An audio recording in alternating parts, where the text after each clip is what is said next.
sekaligus membuka acara pengabdian masyarakat.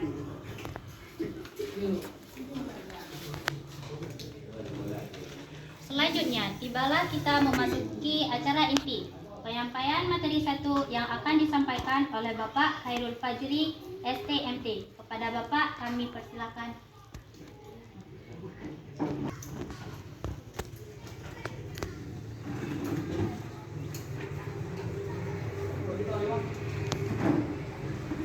Bismillahirrahmanirrahim. Assalamualaikum warahmatullahi wabarakatuh.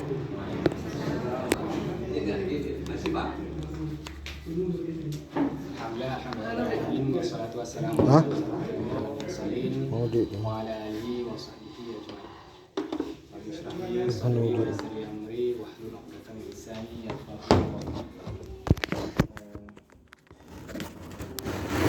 Terima kasih untuk kesempatan yang telah diberikan kepada saya dalam kegiatan pengabdian ini, diberikan amanah memberikan sedikit edukasi ataupun informasi seputar tema yang kita bahas, yaitu pinjaman online. Mungkin karena anak udah lampu bakal belum sampaikan yang nama inong dan jadi sebetulnya lagi kami sampaikan bahwa pinjam meminjamnya memang manusiawi. Nah, wate-wate yang mungkin tanya ngegrip ke bank, baik itu untuk belanja sehari-hari ataupun tentang obat ataupun mungkin yang dagang. Nah, di zaman era digital seperti sekarang ini, rata-rata anu mitayongnya karena terbiasa amat di HP, kan? Terbiasa HP, mencip bilangnya, penting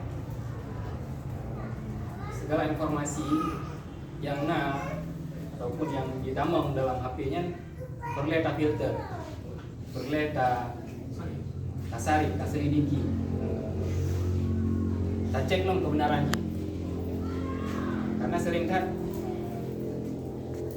tanya saat si buku informasi yang langsung tak teruskan aja, karena ibaratnya tak cari kebenaran, termasuk mungkin salah satu lagi pinjaman online.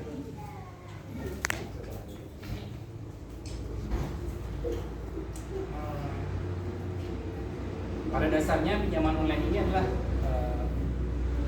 sesuatu yang legal, ya, legal dalam artian bahwa oleh negara itu dibolehkan. Ada hukum yang mengatur pinjaman online ini. Kenapa sekarang pinjaman online ini terasa gaungnya itu besar, ya? Lupa pada dari mana pinjaman online.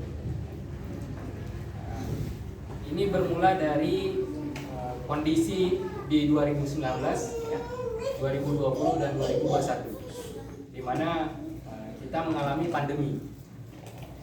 Saat mengalami pandemi, tentu sebagian besar kegiatan ekonomi itu terbatas.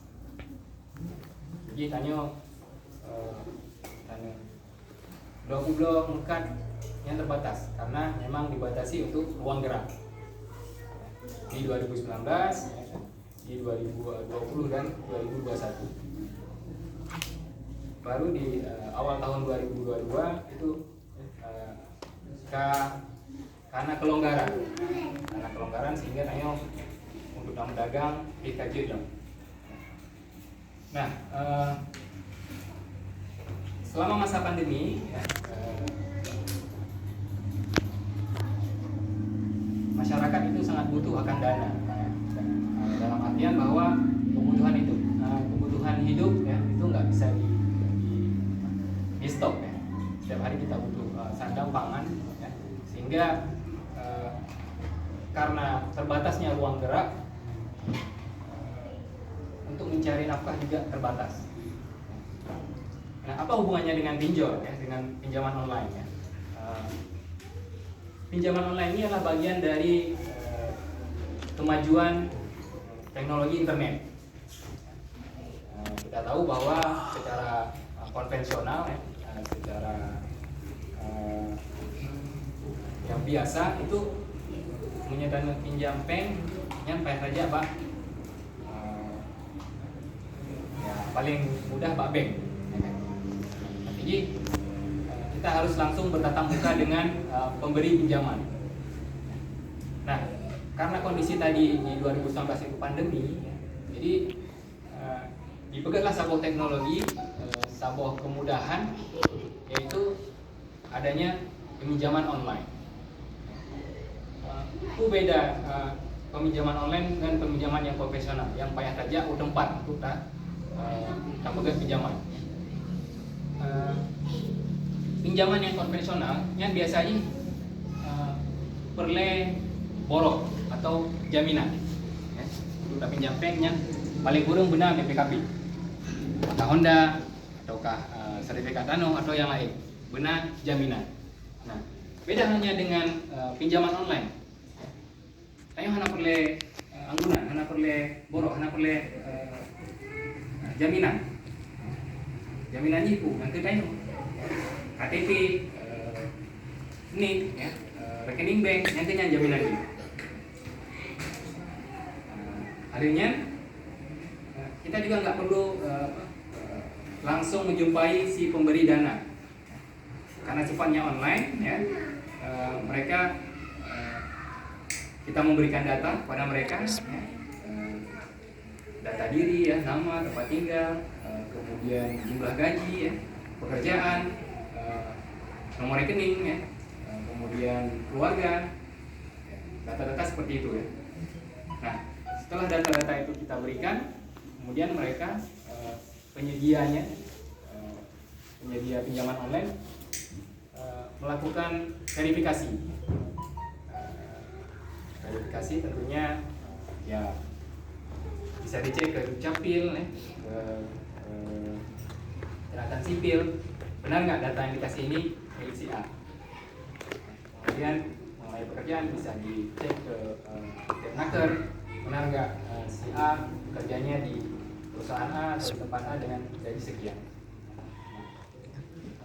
Kalau bisa terverifikasi sah bahwa data yang tapaso guna betul oleh milik layanan pinjaman online-nya akan diberikan dana. Bisa Bandung kita pinjam 3 juta dengan tenor misalnya 2 bulan. Oh, ini dari analisa kita dengan gaji sekian ini memungkinkan untuk diberi. Kita langsung 2 hari atau 3 hari setelah diverifikasi data-data yang tadi kita pasok langsung dikirim peng yang tanya lakinya rekening. Jadi dengan ada duduk di rumah mereka karena peng rekening kan sangat mudah, ya, sangat mudah. Punya secara konvensional mangkang tanya abang banknya perlewatnya seminggu bahkan lebih, bahkan naik sipilin baru pinjaman ini cair.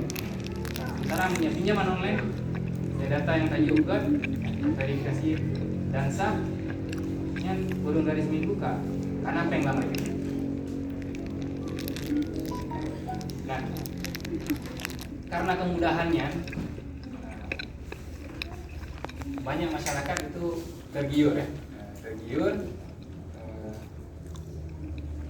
untuk rame-rame mengajukan pinjaman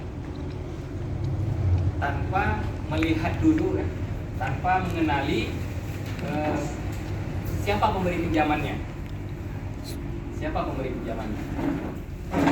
Nah, kebanyakan dari pemberi pinjaman ini itu berupa aplikasi ataupun website yang bisa kita akses dari HP, ya, ada di Play Store, kita install, kita isi data, verifikasi langsung jadi, tanpa kita menyelidiki, membaca, ataupun katanya Mbak Bangen atau Mbak Buret atau Mbak rekan-rekan yang ngufung tentang pinjaman online. Karena Buno mendesak membutuhkan dana yang bagah, sehingga nyempat yang bagah cair. Jadi kadang-kadang itu KTP, kadang nomor HP ya, rekening, sehingga penyedia pinjamannya rupanya ilegal. Nah, seperti yang sudah disampaikan tadi, bahwa pinjaman online ini adalah sah menurut hukum negara dan diatur oleh Bank Indonesia beserta juga OJK, Otoritas Jasa Keuangan. Bank Indonesia mengatur sistem keuangannya, keuangannya bagaimana proses akad peminjaman itu diatur oleh Bank Indonesia. Sementara OJK, Otoritas Jasa Keuangan, itu mengatur bagaimana manajemen, bagaimana manajemen dari penyedia pinjaman online. Jadi Kiban penyedianya dikelola dana dari pane dananya pro besok mantang saya bagi. Jadi itu yang diatur oleh OJK. Nah, apa hubungannya OJK dengan penyedia pinjaman online ini? Nah, setiap perusahaan ataupun aplikasi yang ingin memberikan pelayanan pinjaman online itu wajib mendaftarkan diri ke Bank Indonesia dan OJK, sehingga semua kegiatan dari aplikasi pinjaman online tersebut termonitor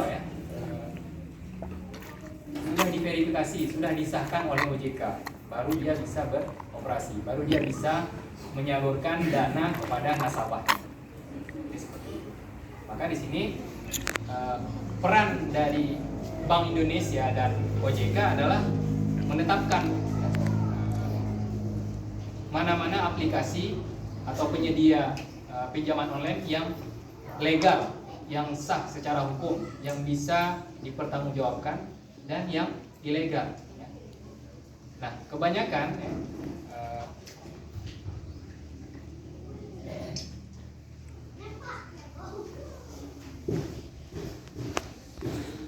data terakhir dari OJK sampai 22 April 2002 itu ada 102 perusahaan penyedia pinjaman online yang legal.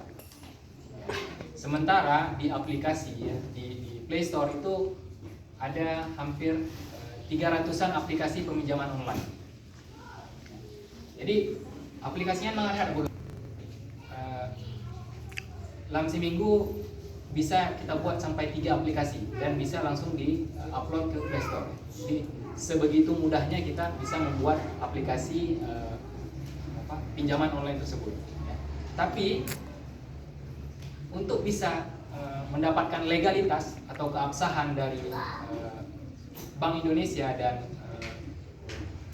OJK itu butuh waktu berbulan-bulan, karena dokumen-dokumen yang resmi dari perusahaan itu perlu diverifikasi, dibuat sesuai dengan aturan hukum yang berlaku.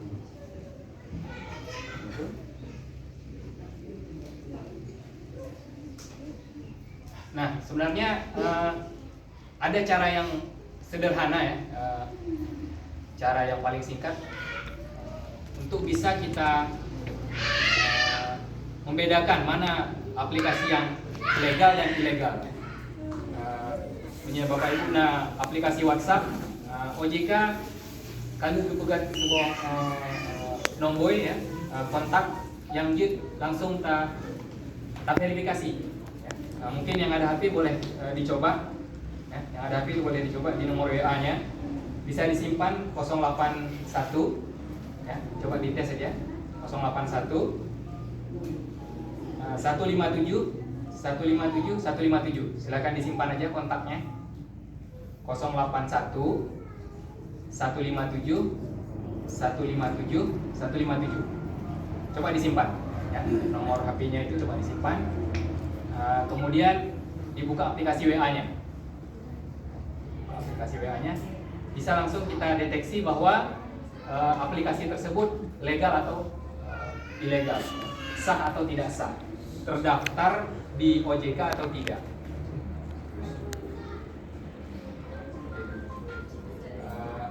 Itu cara yang paling sederhana, yang paling mudah, yang paling gampang untuk kita bisa tahu aplikasi pinjaman online itu sah atau tidak sah. Nah, kalau informasi yang keluar nanti bahwa aplikasi tersebut sah ya, atau legal, ya maka silahkan Umi Ayah lakukan peminjaman ya, karena itu bisa dijamin ya, ada kejelasan hukum bahwa kalau kita meminjam maka kita dapat mengembalikan sebagaimana akad yang dibuat. Jadi dalam perjalanan bahwa nanti saat kita telah melakukan peminjaman ya, sejumlah dana, jangan tiba-tiba di aplikasinya itu sudah hilang ya, sehingga secara di luar hukum ya, mereka memutus debt collector. Jadi kalau debt collector rumah ya laki oh nyon nan pinjam ba aplikasinya. Dan betul memang drone nan pinjam, cuman hana duku bahwa aplikasinya adalah aplikasi yang hanasa, yang ilegal, sehingga nomor-nomor kontak yang nambah HP drone ka di copy lewatnya, ka disimpan di server awaknya, sehingga lagi pada guna pegah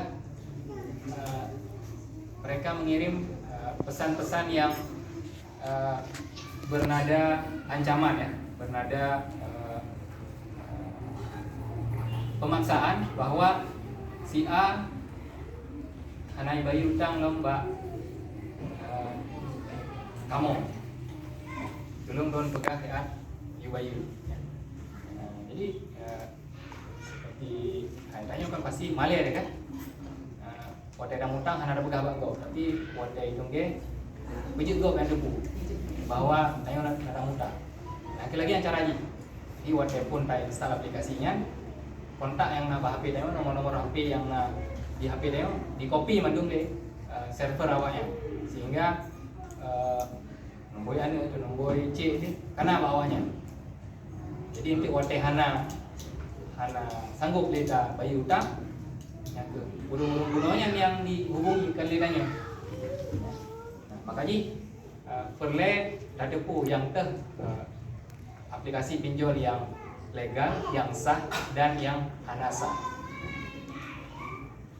Nah, salah satu cara ini yang kalau sampaikan tadi adalah OJK ka duga sabuh nombor WA ya.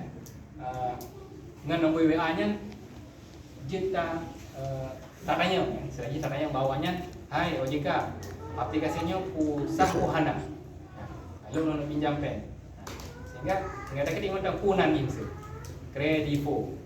Oh aplikasi ini legal dan sah. Berarti silakan kita bertransaksi. Oh aplikasi ini tidak sah atau ilegal. Berarti kita tambah aja. Nya punya terlanjur tangan install nya apa yang hapus Google Klik. Karena punya hana hapus dari HP, data-data lain bisa jadi akan ditarik mandung aplikasi awalnya. Yang ke lebih kurang kiban cara bahwa ayo tak kenali le, tak kenali le sehingga segolong tak kubut karena ini bahwa nyo pinjaman online yang sah dan nyo pinjaman online yang hanasa.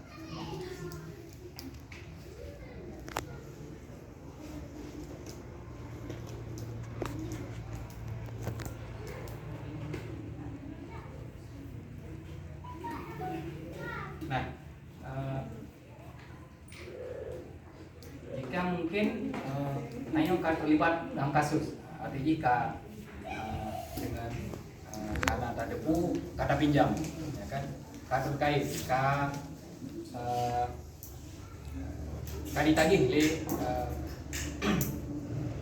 le perusahaan peminjaman online-nya.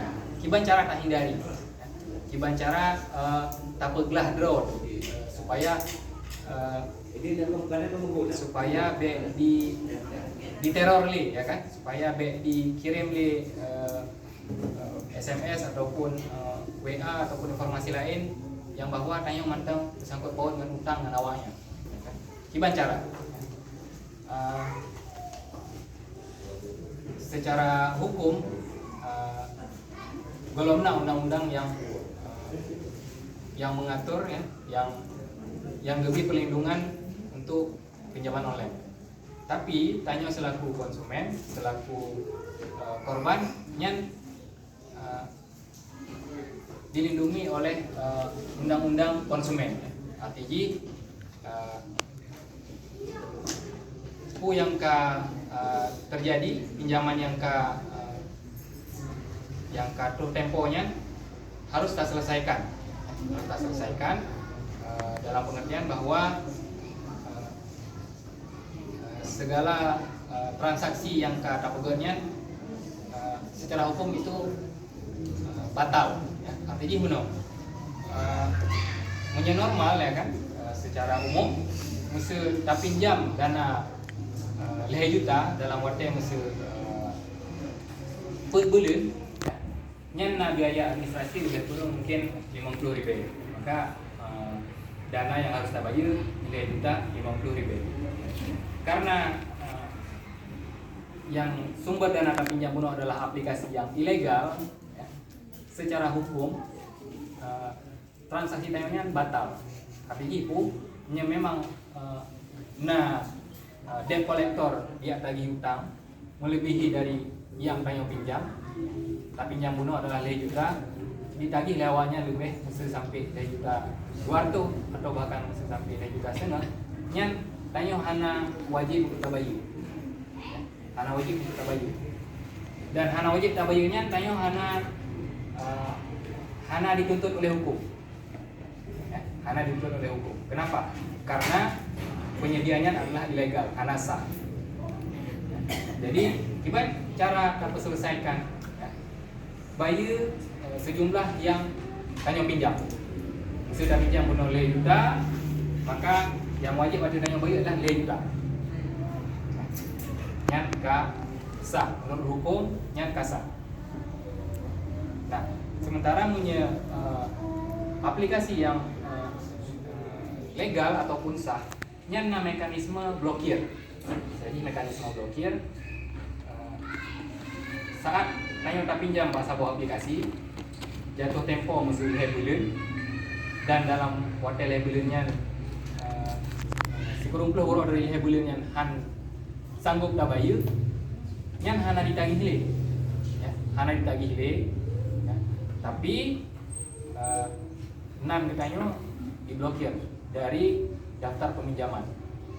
Mesti kan pegat itu BPJS, kan pegat buku bank ataupun lalu pegat lain yang lain-lain yang berhubungan dengan bank, nyan kahanjit le. Karena data-datanya kan diblokir. Jadi caranya gimana? Karena nyan pinjaman yang legal harus selesaikan cik. Aku yang kata pinjam bunuh, mesti yang mbak legal bunuh, tak pinjam 5 juta dengan tenor 5 bulan. Ya. Tambah mesti biaya administrasi 50.000. Makanya harus tak lunaskan 5 juta plus 50.000 sebagai biaya administrasi. Beda halnya dengan pinjaman yang ilegal bunuh. Jadi yang wajib tabayunnya adalah yang pokoknya mana. Jadi lagi yang ke cara tanya tak hindari dan cara selesaikan masalah tanya yang terlanjur, ya kan, tak pinjam tapi aplikasi yang ilegal, lagi yang ke cara kita selesaikan. Saya rasa saya mandang mungkin diskusi ataupun lain yang disampaikan. Terima kasih. Assalamualaikum warahmatullahi wabarakatuh.